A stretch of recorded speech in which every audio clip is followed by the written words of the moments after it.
This is the importance of ancestral stories being passed down. In an advancing era, we are growing closer and closer to technology and consequently farther and farther from human meaningful interactions, particularly grandparents. As said by Carl Pilmer, one of America's leading family sociologists, as the older population has grown, societies are confronted by the lack of meaningful connections between younger and older people. Fusing this idea with a new reasoning brought up by Lee Ann Silvey, a professor in the Department of Human Development and Family Studies at Michigan State University, where she states that grandparents expect to serve as elders, wisdom bearers, cultural conservators, and teachers. It is through these essential roles that they provide a sense of belonging, safety, and security. When we examine that these roles played by grandparents, combined with the fact of the declining relationships between grandparents and grandchildren, it brings up an important question. Do grandparents have an essential duty to share their wisdom and memories with their grandchildren in order to foster a sense of identity, strengthen family bonds, and provide essential wisdom that helps future generations navigate life's struggles? While the Simians greatly talked about memory as well as nostalgia, lesser themes that were also present include tones of family memories and storytelling. These undertones are best exemplified in the Simian pieces My Mother's House by Rachel Gansott and Maori Oral Narratives by Judith Binney. This leads to the first claim, saying that grandparents help to facilitate the discovery of identity in younger generations. This idea is perfectly demonstrated when Dana Heisman, an associate professor at University of Wisconsin, says, while many of the interviewees describe themselves as independent people who construct their own identities, they also pointed to the importance of family in giving them a sense of identity and purpose. Alan Taylor and his colleagues at the Department of Family Relations at East Carolina University hope to further back up Heisman when they report that family narratives have been shown to help shape the younger generation's individual identity and character. These constructive ideas greatly enhance the claim that memories facilitate identity in your younger generations.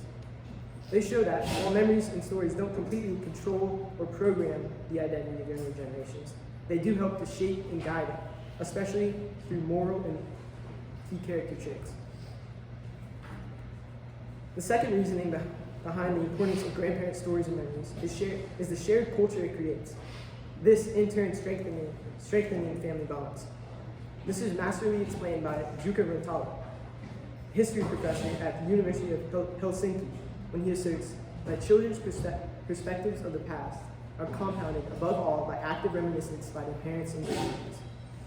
He puts this in context when he later states that this history is used to build individual and collective identities and bring significance to the past in children's everyday lives.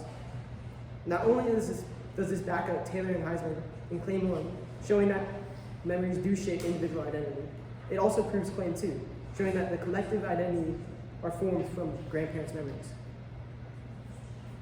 The movie Coco perfectly illustrates Rantala's claims, especially after Miguel, the main character, uses his ancestors' memories and recollections to reunite his family and bring back music to his household. This film does not only demonstrate the importance of preserving culture and family heritage, but also shows how shared memories can create a common ground that through these memories allow family bonds to strengthen. This leads to the third claim, which argues that the passed on family narratives help pass wisdom and guide children through the hardships of life. This not only provides support for grandchildren, but it also shares life lessons, stopping past mistakes from repeating.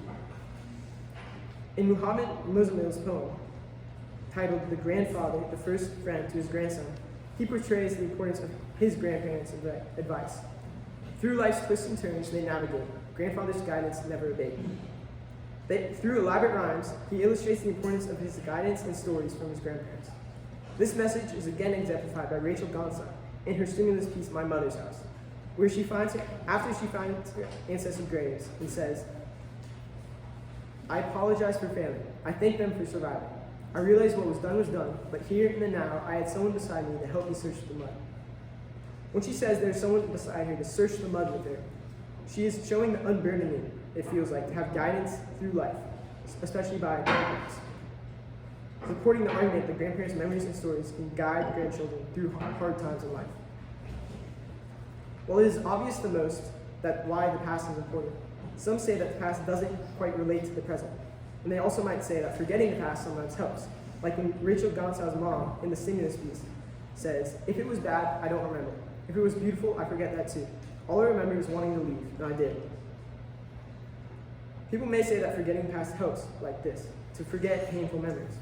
Alternatively, forgetting the past is harmful, as it leaves behind past lessons and mistakes learned, often also leaving you feel incomplete. Judith Binney, an emeritus professor of history at the University of Auckland, talks about the ancient Maori view on the past in her stimulus piece, when she says, "For the Maori, the past is seen as which lies before one, not ra'o, the days in front. It is the wisdom and experience of the ancestors which they are confronting and seeking to interpret." This explains and backs up everyone else on why the past is so important, and why interpreting the past helps to see the future and prevents past mistakes from happening. In conclusion, the pivotal role of passing on knowledge and culture and the sense of self to our posterity falls to grandparents and older generations. For all reasons, it is obvious that preserving the past is of great importance. And while there are limitations to this, such as dementia, Alzheimer's, and other mental states that stop you from remembering, you should do everything you can to pass on the past. As said by prominent Samoan writer and poet Albert Wendt, and again backing up the argument of the importance of passing along memories and experiences, we are what we remember, and society is what we remember. Thank you.